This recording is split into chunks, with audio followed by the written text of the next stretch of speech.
See.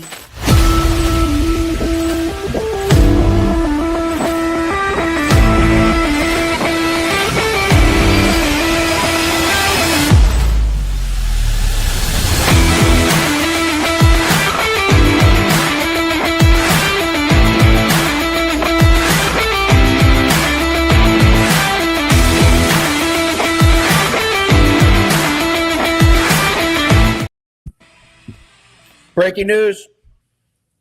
Jonathan Gannon has been fired by the Arizona Cardinals as of 4 seconds ago. Let me tell you something. That's now officially the worst coaching opening in the league. That's 100%. I put that. Don't even shake your head, JD. I put that below the Browns. I put that below obviously the Raiders, who have the number one pick. Wow, nobody's going to want that job. I wonder why he left, because they have no idea what they're doing and they're stuck in the treadmill of mediocrity. Good luck with Kyler. Anyway, guys, everybody, good afternoon. And for the last time, I think this is the last day you could really say this. Happy New Year, everybody. This is our first show in 2026. We're excited to be back. Hope everybody had a happy and safe holidays. Fellas, 2026 has started, but the NFL regular season has ended. How's everybody doing, JD? What's up? Doing good, man. Glad to be here. Been gone for actually like a little while, and right before the show, I did not realize it. This is my first show in the past 2 weeks. Yes. I did not realize that I'd been gone for actually like quite that long. But yeah, man, good to be home. Good to be out of that cold that I was in, an icy mess. But yes, to everybody, hope everybody has had a great past couple of weeks and everybody's having a great new year. Hell yeah. Happy 2026, everyone. Happy New Year. We are so excited to be back. JD, I'm cracking up here because I was just scrolling to look for like a little song to put on for Happy New Year. There was nothing that was even remotely close, so I obviously couldn't click anything. What is this tropical snowman background you created? What is this tropical snowman? So this is something for just you to look at. We're going to have to put this on the screen at some point. That is absolutely hilarious. That's what had me laughing. Yeah. Hold on. How do we click us off? Let's take a look at this. Oh, I'm going to remove Jefe's. We're going to leave Jefe on because it'll screw up his audio. There we go. We got us on the side. Look at that. When did you put that in there? Tropical snowman. I think my favorite thing is the watermelon. Yeah, I don't understand this at all. But hey, no. New favorite thing: martini on the sand. Martini glass on the sand is what I was looking at. That's my favorite. That's tropical my new favorite snowman. thing. All right. Well, very good. Well, happy Tropical Snowman 2026 to everybody out there. Jefe, it is your show. It is the Monday show, and we're excited to kind of wrap up the NFL season. We have a lot to talk about, so I'm going to kick it back over to you. It's not our last NFL Monday recap show, but it's our last big one, I'd say. Well, it's a regular season wrap-up show. So I think how we're going to do this is we'll touch on a few of the games that had meaning that we saw over this past weekend. Then we'll switch the convo to the regular season overview and maybe a little tiny outlook towards the offseason for some of these teams that didn't make the playoffs, because obviously we'll talk about the playoffs later in this week. Nobody cares about the playoffs. Everyone wants to know what the teams that didn't make the playoffs are looking forward to in the offseason, such as the New York Giants. That is why we are here, to break down everything about the 2025/2026 New York Giants. So welcome to a New York Giants wrap-up season show. Obviously. You're so true. And guess what? There's nothing to recap because we are a laughing stock. And we'll touch. We were not going to touch so much on that game that they played, but we will touch on the Giants. Don't you worry. I think we start on Saturday with a game between the Bucs and the Panthers that, at the end of the day, ended up not mattering because of a ridiculous situation. That is what I want to focus on. The NFL has to fix this strength schedule nonsense. I'm sorry. You can't be decided this way. It just can't. Like, it just can't. Like, it's stupid. Thanks. Thank you, Joe. Thank you so much. Yes. A little 4 hours late there, Joe. It's Stefanski. There's been a bunch of firings today. We'll go over them, but yes, Stefanski was the first one this morning. As of right now, just run through them. We got Gannon out of Arizona, Pete's out of Las Vegas, Stefanski's out of Cleveland. Is that everybody that got fired? Or Raheem Morris got fired yesterday. Raheem Morris and Gannon. Gannon. Other than that, you already got announcements of Zach Taylor. I think it's over. Cincinnati. I think it's over. The fact that Zach Taylor's still Yeah. That's his job there. To The only one that I think you just have to just keep the door open just a smidge. You see that door behind Alpha's shoulder? That's how much you have to keep it open. Is the Ravens? Just a smidge, because, and it's not that Harbaugh's a great coach. It's just about, do you need a different voice in the locker room after hearing the same voice so many years in a row? We've seen it happen 1,000 times, but we will definitely get. Yeah, Joe McDaniels is still there. Mike McDaniel is still in. You guys have anything to add to this Panthers-Bucks game? I really don't have anything to talk about the game itself. I just think it's ridiculous that how it ended up really not even meaning anything. JD, anything from you? Just, I didn't play that game because it was technically a very good buy low buck spot. But the Bucks just can't cover numbers, and I'm glad I stayed off. Because the Panthers, it's so true. Because the Panthers did end up covering. So, actually, that just reminded me. Was on the Panthers. I wouldn't be shocked if Todd Bowles gets fired.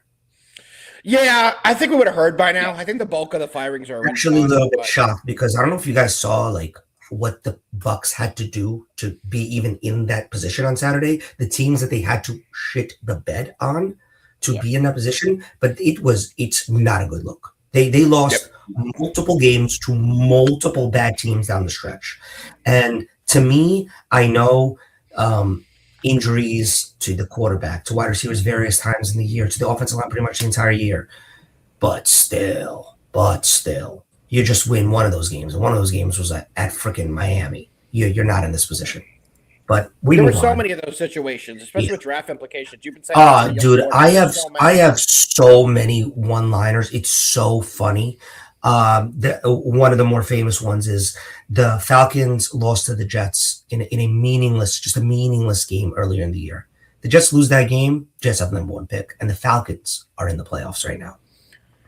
Yeah, and Joe, great point here. The Bucks, we talked about it on the show all year long. The Bucks really were fighting the injury bug legitimately on all the important parts of the team, the offensive line, the defensive line, and the secondary.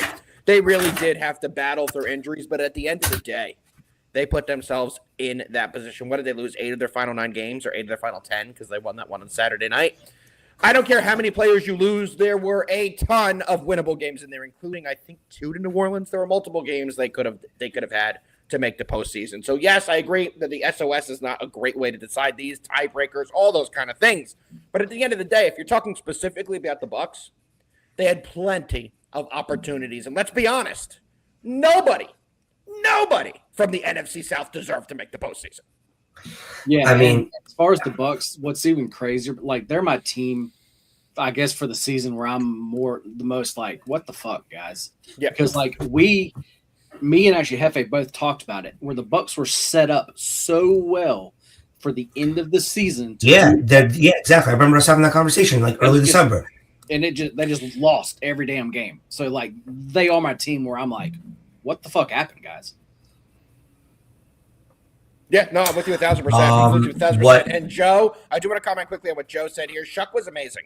Let me tell you something. I was not a big Shuck believer. I think that they need to give him another year. I think that he has potential to be their quarterback going forward. But I do want to comment that you are incorrect on the Rookie of the Year. If you take a look at the odds right now, Tet McMillan has ballooned to a minus 1,500. And believe it or not, Jackson Dart has moved up into the second spot at plus 1,200. Shuck has dropped all the way to plus 2,000. So I do believe the race has been won by Ted McMillan. Yeah, he got 1,000 yards on the season, and he deserves it. I'll put you one thing: the Saints are picking, I think, 7, 8, or 9. I don't have the list in front of me, but I know they're top 10, towards top 10. What they can do, the best thing that they could do for their team is go out and draft Jeremiah Love and and let Alvin Kamara finally move on to Cancun and get a real running back there with Chris Olave as a wide receiver, sign some other players on offense, and let Tyler Shuck have a real team on offense there, because he did look legit, and I do think they're going to roll with him for a little bit here.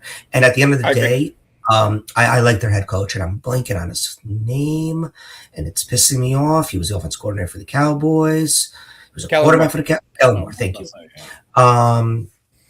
So, Jake, I'm going to only say this once. I'm going to say 2 things to you. Number 1, Happy New Year, brother. Happy New Year. Number 2, shut the fuck up. I'll say three things.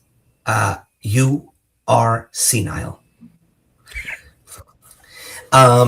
That's it. Please don't get him going, Jake, on the football show. We have to do football today. You're going to distract him. It's Knicks game day, and we will not be able to get through our NFL season recap. So the only NFL season recap that the Sixers are bound to is the fucking Doritos bag. Okay. So anyway, that was a really good one by me. Honestly, I didn't think I got enough love. I'm laughing more at Jake's comment, to be honest. He has one thing he has to say too, so I'm looking forward to. He just said okay. Kicks Madison. Maxi Square Garden. Very good. Very good. I don't even understand it. Doesn't even make sense. It's not. I get it, but it's not good. It's not good, Jake. You got a better one. You got to be better. Brunson garbage. Come on, Jake. I'm actually getting these off the screen. I'm getting these off the Get screen. Get them off here. It's just like, you think he tells his mom what to type in the computer, or he yells at his mom what to type into the computer? His comments are hilarious. Jake, you are hilarious. I give you credit. I give Jake credit because Jake allows us to fully shit on him. He dishes it right back, and we love anyone who does that. So you guys in the comments want to talk I do love that. time. This show is to have a good time, and we appreciate guys like Jake doing that. Please never fear that you guys can talk shit to us. We always have a blast chopping up sports with you guys. Boy, keep moving. Seahawks Niners, Saturday night. I'll put it like this. I still, even at this exact moment, am not 100% totally sold that Sam Darnold can take a team deep. But that defense is something that is absolutely for real. They have home field advantage now, so they're not leaving Seattle, which is, if you're somebody our age, our three ages, you still remember the lure of the 12th man, even though it might not be that important as it was. It's still one of the best home field advantages in sports. So I don't know what to think of them. But they won a game versus the Niners that I think is very just indicative of what we're going to see in the playoffs. A game where Sam just has to get through the game and not make the big mistake. And it's going to be a run dominant game script. They're not going to let Sam drop back 40 times and throw them out of the game with his mistakes. Yeah. And that's what they did against the 49ers. That's the biggest takeaway I had from that game. And I tell you though, running game and defense, that's pretty much the recipe in the playoffs. Yeah. And they have it. And so I do think they're for real. It's going to come down to matchups. It really is. I don't think they want to see the Rams again. Oh. Correct. I agree with you there. So we'll see what happens. Where's Connie? Connie, if you're out there, I want to see you because a little certain Connie out there told me that when we were talking about Coach of the Year, that Mike Vrabel here wasn't going to be the guy, and it was going to be Kyle Shanahan. Let me tell you something, Connie. Let me tell you something. Kyle Shanahan is sitting at a beautiful plus 30,000 right now for Coach of the Year, while Mike Vrabel is sitting at a minus 400. In second for AP NFL Coach of the Year is Mike McDonald at plus 410. In third is Liam Cohn at plus 700. And in fourth, Ben Johnson plus 8,000. In fifth, Sean Payton plus 20,000. Now Kyle Shanahan all the way down to plus 30,000. So I did have to get that in on the show. Okay. Now, anything from you, JD, on Seahawks? Yeah, as far as the Seahawks, we were. Yes, agree with this, Jake. We were on them to kind of start the actual year. I feel like, we were on that Seahawks train. Like we were on it right. You were especially. Yeah, and I said as the year goes on, I was afraid of what was going to happen, and I may be jumping off the later the season goes. And that game Saturday, I did not play it. That was a game that I really just wanted to watch and see what happened there. And just like Jefe said, as far as their defense, Seahawks defense, I love their defense. They don't have to blitz, but they get pressure. And when you can do that, I just love that. And that is and they're amazing secondary players, literally amazing. Drafted so goddamn well. Imagine that. Yeah, but then at the end of the day, after watching the full game, it really showed me as far as the NFC goes, this is still anybody's.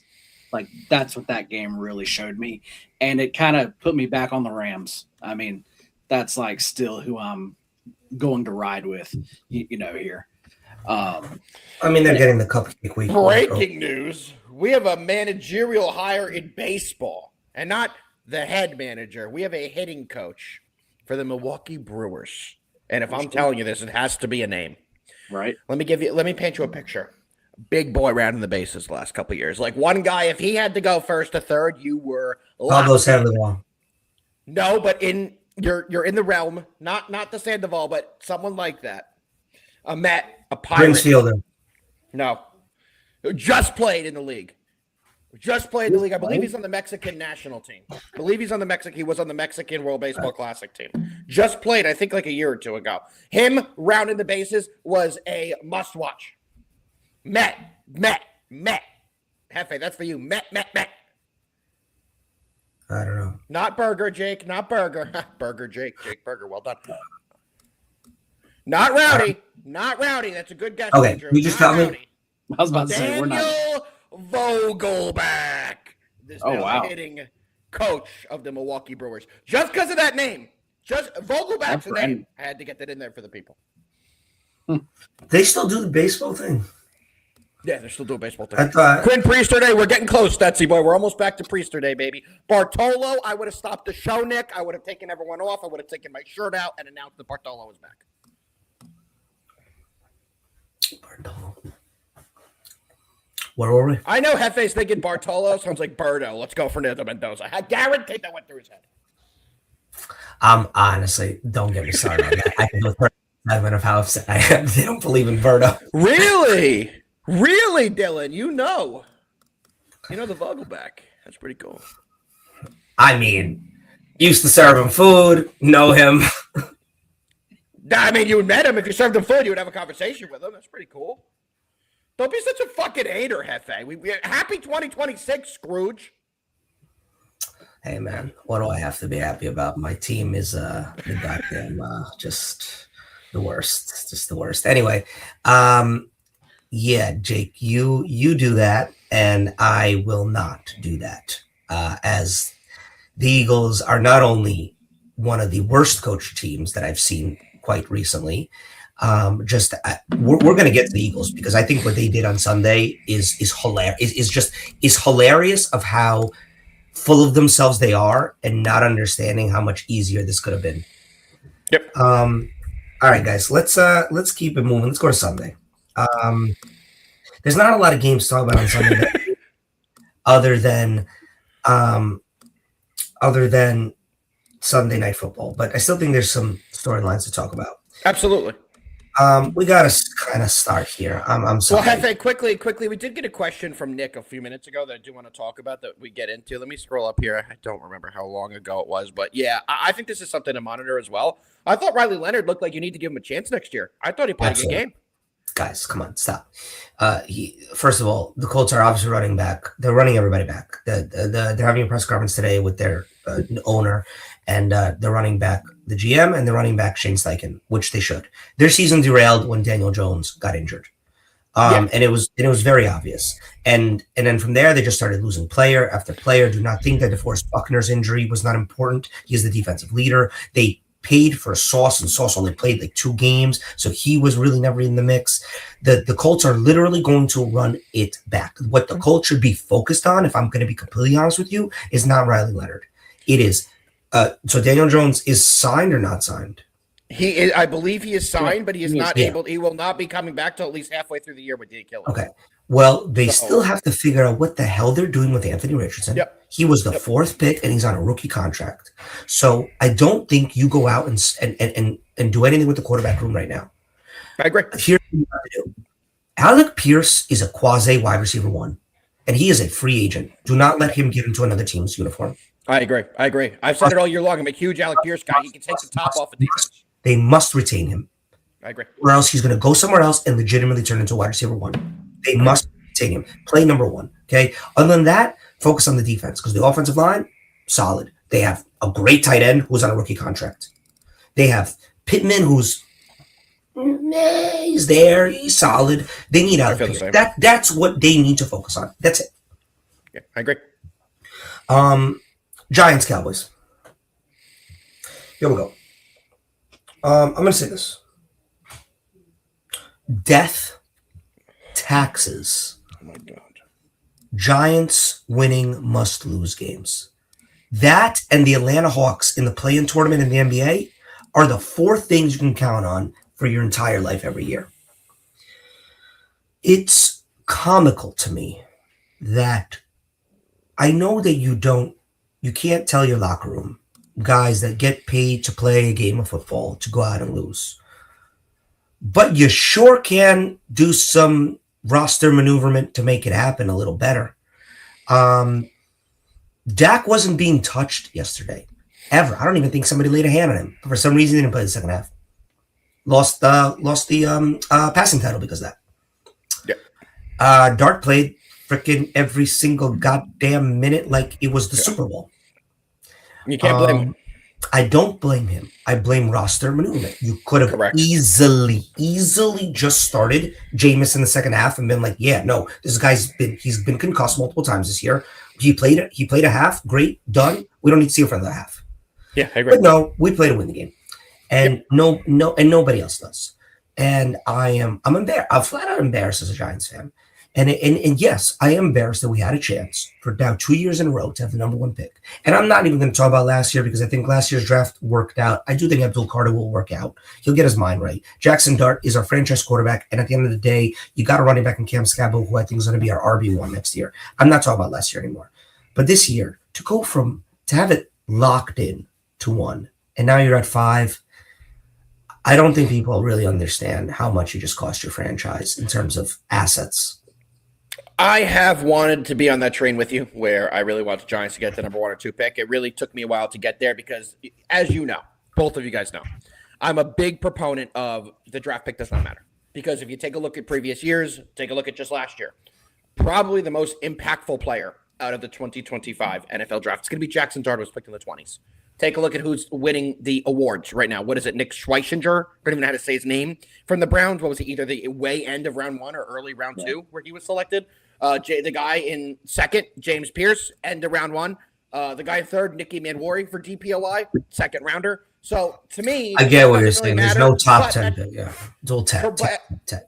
Yes, but realistically, look at the other names on the you're right. list. You're right. Offensive side. So to me, yes, the Giants had a great opportunity to secure a higher pick, but I've said it to you all year long. I'm tired of playing that game. Just go win me fucking football games. How many years in a row can you watch your team lose and root for that when you're always in that draft position and the team doesn't get any better? So figure it out. Start winning fucking games. Draft selection and the pick number you're at doesn't matter if you have a quarterback.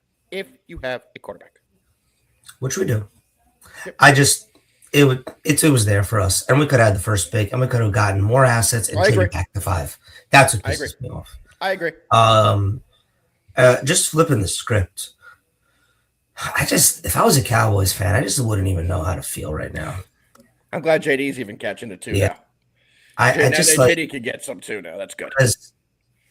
I just literally don't know how you could feel as a Cowboys fan right now. You've got to obviously franchise that Pickens, give him whatever he wants. Oh yeah, we got to ask you how you feel about Diggs leaving, getting cut like that. I thought that was a shocker, personally. I mean, yes, it was definitely a shock. Am I mad about it? No. I feel like a Cowboy fan should feel that way. I agree. I think that's the right way to look at it. He was too highly paid for what he provided to the table. So I agree with you. Yeah, definitely. That's really all I got for that. You have anything on the Cowboys, JD? No, I mean that was a game. I really didn't know what they were going to do as far as Dak goes. With how the first half went, I kind of thought that they were going to leave him in to let him go for the passing title there.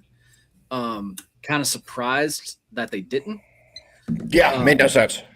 But as far as the game, there we go, Joe. I was so confused. I mean, as far as the game, I had no action there. It was a game that I didn't want to touch. It didn't mean anything. So yeah, I would that. Well, I guess the Giants it did mean something, but yeah, fuck you, JD. It did mean something to us. Sorry. Yeah. All right, guys. Well, let's keep moving. I only got really one more game I want to touch on before Sunday Night Football. It's the Eagles game, and it's more so because I just don't kind of get it. Going into that game, That was the weirdest thing ever. You know, going into that game that you're playing at the same time as the Lions and the Bears. And you know, if you've ever watched or heard one Dan Campbell statement that he is going to play this like a Super Bowl. Actually, the Lions are a Super Bowl team in the last week of the regular season when the game doesn't matter. Do you guys not remember when they had nothing to play for but beat the Packers a few years back? Yep. Yes. Jake, I will 100% take the Niners. The Eagles are dog shit. Dog shit. Literally dog shit. I will also be on the Niners. Anyway. JD, now you put your finger up and you say you'll also be on the Niners. That's what we do. So, I'm going to be on the Niners in some way. There you go. There we go. But here's what I want to talk about the Eagles. Jake, please answer this question for me. So the Lions and the Bears are playing, and you know the Lions are going to play their heart out, right? And basically, you know that if the Bears lose and you win, and the Commanders are starting Josh Johnson, who started a game also in 2009, I think I read. You are now the 2 seed and get to host the Packers and get home games versus having a Niners team that, I don't care what you say, is a way worse matchup. Way worse matchup. Way better coach team, way worse matchup for you. And you have Jalen Hurts dressed. He's dressed, guys. He's dressed. I saw him on site. He was dressed. And you see that and you see that the Lions are winning, right? Why aren't you putting Jalen Hurts in to give your team a chance to win that game? Or why aren't you even start him? How about that? Why didn't you just play him the first half and get a big lead and pull everyone? That was my kind of thing. Why am I watching Will Shipley, Tank Bigsby? Like, why did you start Devontae Smith so he could get his incentive? But you didn't start Saquon, who needed 80 yards for his incentive. And then some guys played here, some guys didn't play. It didn't make a lot of sense to me personally. I agree with you, Jefe. They could have just started the bulk of their guys, gotten a big lead because, let's be honest, you had your starters out there. You would have kept putting points on the board. All they needed was Devontae in the first half. They were slinging it all over to him. He was able to make big plays till they benched him. They could have got a lead and pulled everyone. So for me, when there's playoff seeding on the line, why did you do that? It didn't really make a ton of sense. So weird, and it just goes to the story of the whole season. Horrible coaching decisions. Very fair point, Jake. Very fair point. That doesn't matter. Horrible coaching all year long. Horrible decision making all year long, and not impressive offense all year long. Just literally, what a blah team, and I have no hope for them in the playoffs. No, just yeah. With what you just said was going to be what I was going to ask Jake, and this is not talking shit, Jake. This is a serious question: is how do you feel so good about this Eagles team? Because I don't get it, and I don't see it. They've been terrible. So I don't understand how actually Eagles fans feel so good going into the playoffs. I like really don't. Yeah, Jake, this is why they gave up home field. That's why we're questioning it. I think that's a big deal, especially. I think the link has a huge benefit to the Eagles. So, let me tell you something. That place is. Let me tell you something. Me and Jefe a few years ago went to that Giants-Eagles game at the link. Not saying we had a great time. The atmosphere at that game was one of the top 3 playoff atmospheres I have ever experienced, and I was rooting for the road team. It was intimidating as hell being there. The whole place was vibrating. So to give that up, to start Tanner McKee, to start Ted Biggs, to not go for the win, it just didn't make a lot of sense to me either. So I agree with you guys. Yeah, man, I am not big on the Eagles whatsoever. I'm in the same boat. They're there because they're there, and I am not worried. Jake, I'm also not worried about the Eagles. Literally, like they are not even on my radar. If they don't lose to the Niners, they'll lose to the next team they play. They don't have it, and I think they know it too. What other games? Like looking back at the games yesterday, besides Sunday Night Football. That's it. We're getting everything was just bullshit games yesterday. No, we're getting it. We're getting into it. We're getting into it. In the game of the one of the games of the year. You can't say it any other way. I'll start off with this. I think the Ravens should literally riot and do whatever they can to never play a Sunday Night Football game again. They started the year on Sunday Night Football with a gut-wrenching loss to the Bills, and they end the year on Sunday Night Football with a just as, if not worse, gut-wrenching loss to the Steelers. It shouldn't have ended that way. I hate when games end with kickers. Man,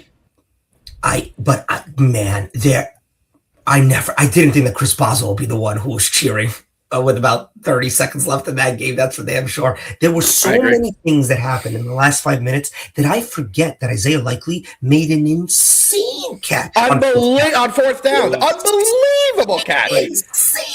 And the second so he caught that ball, things. The second he caught that ball, I know Jefe thought this. I know JD thought this. I know I thought this. I know this little rat in the comments, Jake, thought that. I know Joe in the comments thought that. I thought our guy J-Bell thought that. Everybody thought it. The game was over, and Isaiah Likely just sent the Ravens to the postseason. We all thought it. All thought it. I even went further. When I saw that catch, I was like, "Oh my god, these motherfuckers are winning the Super Bowl." Yeah, no, like it was JD's futures are alive, and we're gonna feel like idiots in about 20 minutes. Dude, I was so happy. So many insane things happen. I mean, the defender slipping and Calvin Austin getting a wide open touchdown, right? I mean, I'm sorry. Good for you, Rodgers, for fighting him, but that was one of the easiest ones ever. Let me tell you something. I'm going to do the let me tell you something thing. Aaron Rodgers in clutch time. The dude's 80 years old. What a performance! It just goes to show you, if he has an offensive line, it's just the game's never over. He can make any throw. He can make any throw, any goddamn throw. Compared to how Phillip Rivers looked at 45, where the ball wouldn't go over 15 yards in the air, Riley Leonard stepped in yesterday and looked like the Aaron Rodgers of the Phillip Rivers of the Aaron Rodgerses, if that makes sense. What scared me about the Steelers, and we'll talk about the matchups later in the week, but I mean, they're getting DK back, and DK is going to be playing with really pissed off. Let's just put it like that. There's nothing I could say about the Ravens did bad. That Lamar was playing outrageous in the fourth quarter. Outrageous. I mean, those two catch. The first one to Zay Flowers was outrageous. To split the defenders, then to wave him forward, then to get the ball back into your hands and throw a perfect pass, all in a matter of seconds, was unbelievable. Same as the other throw to Zay. He was just so wide open. Joe, none of us think that. I can tell you right now, I don't think any of us think the Ravens' loss is on Lamar. No, none of us think that. Yeah, what? Absolutely not. It's on loop. That's it. It's on the kicker. Dude, I'm sorry. You got him. I'm putting on the defense. I was just about to say, I'm actually going to put it on the defense. Defense. It's definitely not Lamar. I think we could rule out rule number one. It's not, did Lamar have his best game? No, but is he the reason they lost? Absolutely not. Rodgers' probably best pass was that third and whatever to Freiermuth to set them up. Yeah. That was a dart. You know what I think his best pass was? The one to Thielen. Where Thielen had two guys directly on him, had zero space, and the ball just... Yeah. Unbelievable. I was blown away by Rodgers last night, and if he plays like that in the postseason, watch out. Watch out. Let TJ Watt get his lung another week back into the fold. Watch out. We'll talk about it, but they're getting a rough matchup. There's what the announcer kept saying. Right? I thought that was fun. Yeah, I mean, that's just one of those games that if you fell asleep early, you woke up and were like, you fucked up. You fucked up. You woke up and said, fuck. Nick just made a point that none of us made yet. I mean, Kyle Hamilton, he's one of the best safeties in the league. Him getting injured is humongous because he is that cover guy up top. And he's probably one. If Kyle Hamilton's in that game, I don't know if Calvin Austin is that wide open on that touchdown, even with that primary defender slipping. I talked to JD. Me and JD argued about this before the shot, by the way. Just put that out there. Okay. And as far as the stats with him on and off the field here, there's a lot of stats we can go into, but let's just look at yards per actually play. When he was on the field, that was actually 38 plays. The Steelers averaged 3.9 yards per play. When he was off the field, which was 35 plays, so it was almost split there, they averaged 6.9 yards per play. There's a lot of other stats that you can go into, but yes, the actual him being out totally flipped it. They gave him I $100 agree. million for a reason. But also at the same time, the same thing I told JD before the show, because JD, we were doing our, what'd you think of the game last night, bro? I thought your Ravens were going to make it, blah, blah, blah, blah, blah. For me, you can't let a safety dictate that kind of lack of performance after he goes down. I'm sorry. You can't let one player going out have that big of an impact on your overall defense. Like, I get it. He's great as he drops back and saves them from the over-the-top plays. He's great when he stacks the box and comes in and has a fantastic performance like that when he comes in the box. I don't think you can let an injury like that be the main reason why you lost the game. One player coming out shouldn't allow the other team to score 70-yard touchdowns, 80-yard touchdowns every drive for the rest of the game when you completely shut them down before that. So, yes, monumental impact on the game. But I think the defense kind of let down even more than just the Kyle Hamilton injury. I still think the defense played terribly after that. Yeah, you're definitely not wrong about that, about the way you guys are looking at it. Sometimes it's just meant to be, and I mean, I can't believe Boswell missed that damn extra point. I know. I can't believe he's the one who got to go to his locker room and be like, you know what, guys? This actually didn't happen, so we don't have to really talk about it. But if the Steelers would have lost that game last night, I actually would have blamed it on one person. Do you know who that actually one person is? Mike Tomlin. DK Metcalf. Because actually, if he would have been in that game, the Steelers would have won easily. I could agree. I couldn't agree more. Yeah, yes. I also want to say, what a horrible play call on that last play for the first half. Last play of the first half. Just horrible. Oh, weak side fake pitch. We have no blockers. With two defenders on the side. It's 2 versus 1. It was a 3 versus 1. It was 3 defenders. Oh, it was a 3 versus 1. Yeah, it was what? Not even Barry Sanders is making it through that. No, he tried a juke, and his juke didn't even work on the Tomlin must have thought he still had Jerome Bettis back there. I mean, that was wild. That was wild. Wasn't it Gainwell, too, the receiving back? Yes. Yes. There was never a 1% chance that was happening. That was never going in. There was never going in. Nick, I'm not depressed that football is a few weeks from being done, because when I tell you this is probably the greatest weekend of wild card matchups I've seen, minus the Rams Panthers. I don't know the last time we've seen. Just usually wild card is 2-3 games that are great, and then the other half are meh. I think this year it's 5 great games and 1 meh. Yeah. I'm looking up something for Nick to get him fired up, because we have an event coming soon, right? We have an event coming soon. Let me find a little YouTube. Hold on.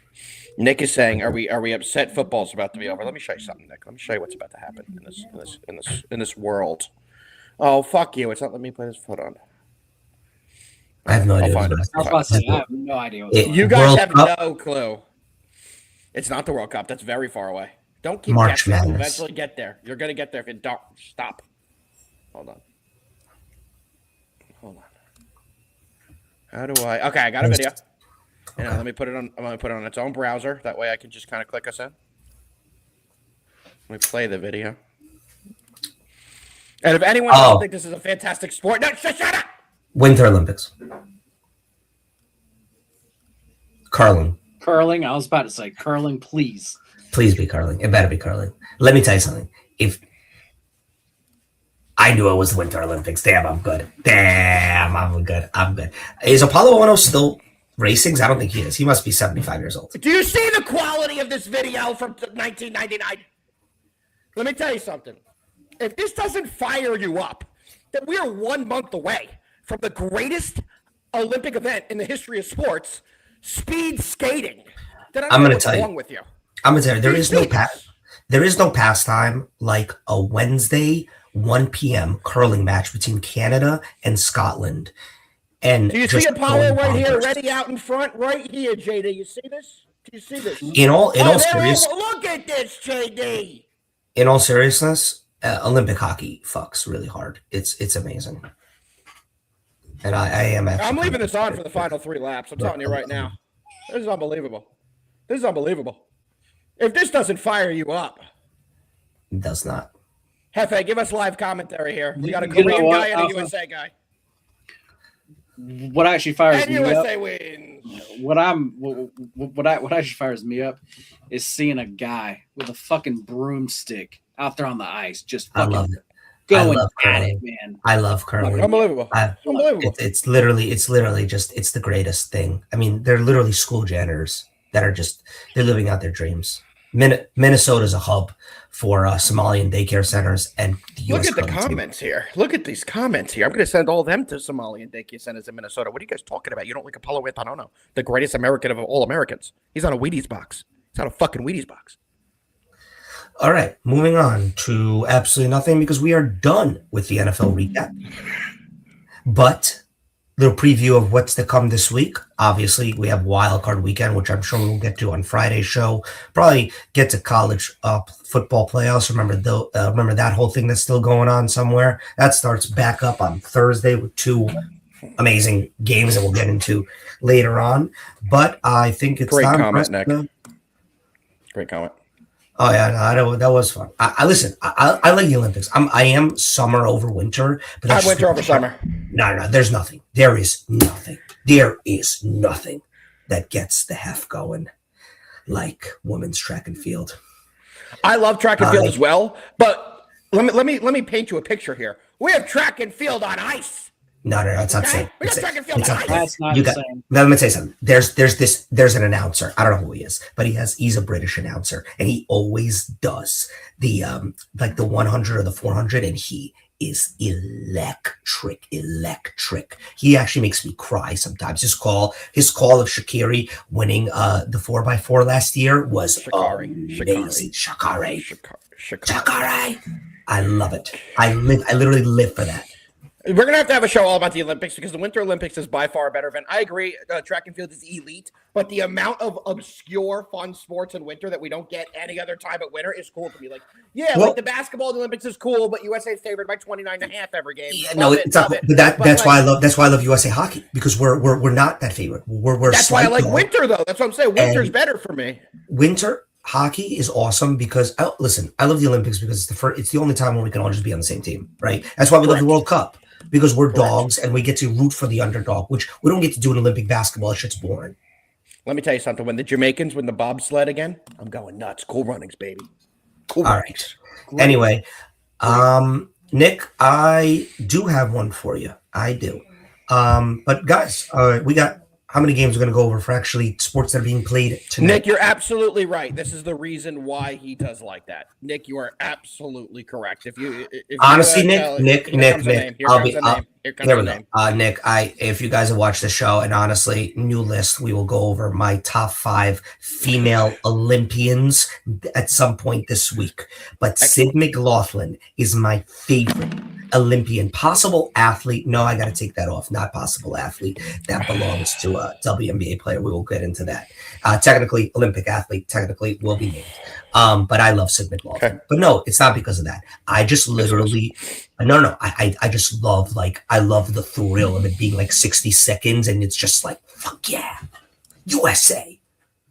Yes. Love that shit. Speed skating. I'm going to JD's and I'm wearing a full USA speed skating onesie to sit on your couch. Okay, interesting. Anyway, did you just do a college basketball graphic? Yes. Great. And that is because we're talking about undefeated Nebraska Cornhuskers in basketball, undefeated, somehow, without a loss, don't get it, at Ohio State. And they're dogs, guys. And they're dogs. And Nebraska's coming off a really good victory over Michigan State. I don't know if that was their last game. I think it was, but they played really well. That actually game was Friday night. I have trivia for both of you. Okay. Name the star guard from Nebraska who was there the last couple of years, who's not there anymore, but he was an absolute delight to watch play college basketball. Was he of an Asian descent? He is of Asian descent. Yeah, I don't know his name. I'm just looking at his face. But Tominaga, baby. Remember the Tominaga days? That guy was a dog. No, absolutely. Nebraska, I haven't watched much of Nebraska. And to be honest, that game was one of the times that I watched the most, was the last game versus Michigan State. They give off old school vibes in terms of their best players, their big man Mass, who does have a shot from the outside. but plays, back to the basket kind of guy, old school guy. The team, they have a good team. I didn't see this one coming at all. But at Ohio State, the line is just stinky. And you're coming off a game where the public just saw them beat a team that, in my opinion, nobody thought they were going to beat Michigan State, who we kind of look at. They could beat Nebraska at Nebraska's game, and they beat them. And with that being said, everything I just said, I'm rolling with Ohio State here. Me too. It's just the line. Me too. The line tells you everything you need to know. You take the home team here in Big Ten basketball. If nobody's a Big Ten basketball fan, you have to remember how big and a massive advantage home court is in Big Ten basketball. And this is one of those games. I think we're going to see a huge performance by Ohio State. They're 10-3 on the year. They have some great players like Thornton and Tilly, and I expect them to come out blazing. And one thing we talk about on this show all the time is the ESPN BPI. ESPN BPI is giving Ohio State a 62% chance to win this game. I agree with that 100%. Taking them with the points. Give me the Buckeyes. I just saw them beat up on my shitty Rutgers team the other day anyway. JD? All right. As far as this Huskers team goes, like Jefe was talking about, they just came off of that big win. I got to say this, though. They stormed the court after that win. Yeah. They were the favorites in that game. I am sorry. You cannot storm the court if you're the favorite to win the game. I would agree to that. That's just my thing. If you won a championship. Yeah, I think it was like their first rank win over like a top 10 or some stat was why they. But I agree. But that goes to show you how actually big of a win that was for this team. Yeah, that was just Friday night, guys. So now they're turning right around to go on the road, which they have not been playing true actually road games. I think like this is only their like second one of the entire season. So this is an actual Ohio State spot. Like it is Ohio State. I'm glad we all agree in that. We're all on Ohio State on this. Now, as far as my numbers tell me to bet the other side. Oh God. So for me, I'm not gonna bet this game. But as far as this total seems to be going up, and with the total going up would make you like the Ohio State side more because they're the ones that are going to want to play with actually like a little bit more pace, and they definitely shoot a lot of threes. As far as the Huskers, they definitely defend really well, and then they definitely defend the three really well. So as far as the numbers, they also say under here. But like I said, everything is moving to the Ohio State side along with the total going up. So that just for everything here, the way the market's moving, everything points to the Ohio State side. But this is one, like I said, that I'm just not going to touch. Wow, JD, I have a little college football transfer news for you. I'm going to make a little trivia for you. What SEC quarterback is going to Virginia today to visit? It's a quarterback we've talked about frequently on this show. Going to Virginia? To take an official visit today. Okay. Starting SEC quarterback. Some would say he dictates the music you're listening to. What? You're correct, JD. You're correct, Jefe. DJ Lagway is did not see that coming, by the way. Let me tell you something, JD. We gotta have a conversation. I cannot deal with these open-ended questions from Alpha all year long. I mean, Olympic speed skating, right, DJ Lagway, who was the fat guy, who's the coach of the Brewers. Bubbleback. I mean, this is like they're unanswerable questions. All right, next one. What number am I thinking of? 1 to 10. 7. You're both wrong. It was 3. You lose. Oh, I was gonna say 3. Okay. Do we have any more games to go over? Please, no more updates. We actually do. Now, guess what game we're going over next. Let me also give you a hint here. You picked this fucking game. Knicks Pistons, baby. Oh, we didn't even put it in, but yes, Knicks Piston was the game we planned to talk about. Great. We'll just do it really quick. Look, it's a big game for the Knicks, and it's a big game actually for the NBA. These are the number 1 and 2 seeds in the East. It's a big game for the Knicks, especially coming off a loss against the Sixers. This is a road game in an environment. What do you mean loss against the Sixers? You mean the Knicks coming in off 3 consecutive fucking losses? Yes, but that Sixers one hurt. It was rough. I agree. But don't give Jake any material. I'm not, but in Detroit last time we played in Detroit, I don't think we played in Detroit this year yet. Maybe we haven't. It doesn't resonate. I don't think we have, but I don't believe we have. And so that would mean the last time we were there was the hostile environment that we saw in the playoffs. And I think the Pistons fans they get up for a game like this, and this is a huge game for the Knicks, both because we're in the midst of a 3-game losing streak, and B, because the Pistons lead the East and are one of the one of the 2 teams left that don't have double-digit losses, and we want to be the team that gives them that 10th loss. With that being said, I look at this line, which let me just confirm, is it's still at 2.5 towards the Knicks. Yes, the Knicks are road favorites. This is the definition of a Knicks line to me. And I will be rolling with the Knicks on the money line. That is 135. I'm on the same boat. Keep it short and sweet. Knicks on the money line. JD, tell us how sometimes the best play is no play. No, this is a Knicks spot here. Let's go. Give me the Knicks. We love when JD's on the Knicks. I think the Knicks have never lost a game when JD has bet them. So remember that, people. Knicks are in mortal luck tonight. All right, boys. Well, I think we kind of forgot what we do on the show, but I think we get into best bets at this point, right? Yeah, we do. That's that time. Okay, well, unfortunately, our best bets graphic is a baseball or a football. So we're going to have to do the old – JD might have a trick up his sleeve that I don't know about. Or else I could do like some kind of dramatic announcement. Well, yeah, let's actually do a basketball. We have a basketball one. Yeah, I actually just moved it up top. You're unbelievable. JD's unbelievable. Here we go.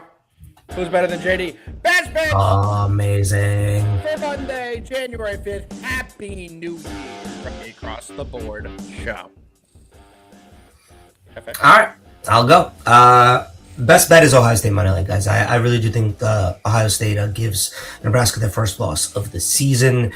Just tough for Nebraska to play a humongous emotional game just a few days ago, get the win, and now hit on the road, a true road game in the Big Ten, like Alp said. That's rough. Somebody asked for it earlier. Hockey play, taking the Kings money line, LA Kings money line. They just played the Wild and beat them in the shootout about a day or two ago. They're playing the Wild again today. This will be the Wild's 6th straight road game. After this, they go home, and I love fading a team on the last game of a humongous road trip when all they want to do is just get back to their own beds. I'll jump in here next. I agree with you guys. Ohio State on the money line. They're going to get it done. JD, over to you. Guys, I'm trying to find one. I do have some college basketball plays. All the lines have moved. I'm trying to figure out what to give out that's still the closest. Let's go with William and Mary, guys. Yep. We're going to take the William and Mary tribe. We're going to take them plus 2 points to a night. As far as their money line, it looks like you can get that around like plus 110 to plus 115. I also do not mind that, as I think that they win this game outright. Ain't no way my boy Dylan was talking shit about me liking speed skimming. He just dropped in a Nigeria money line. Ain't no way, bro. Ain't no way. But let me tell you something, Dylan. I need something to bet on this afternoon. I'm in. I will tail with you. Let's ride. All right, guys. Well, first show 2026 completed. This is the part where Alpha goes like this, and we win bigger and faster and stronger. JD does his thing, and I point. But guys, yes, it was definitely it was good to be back. Tomorrow, we do have a new sponsor on the show. We're also going to have a couple other new things also. So, yeah, we'll see y'all tomorrow. And it's Monday, brand new week, brand new year for us. So let's fucking win. Let's fucking win. Carl. New year, same you. Figure it out. Figure it out, Carl. I can't click the button if my hand. We'll see you guys tomorrow, same time, same place.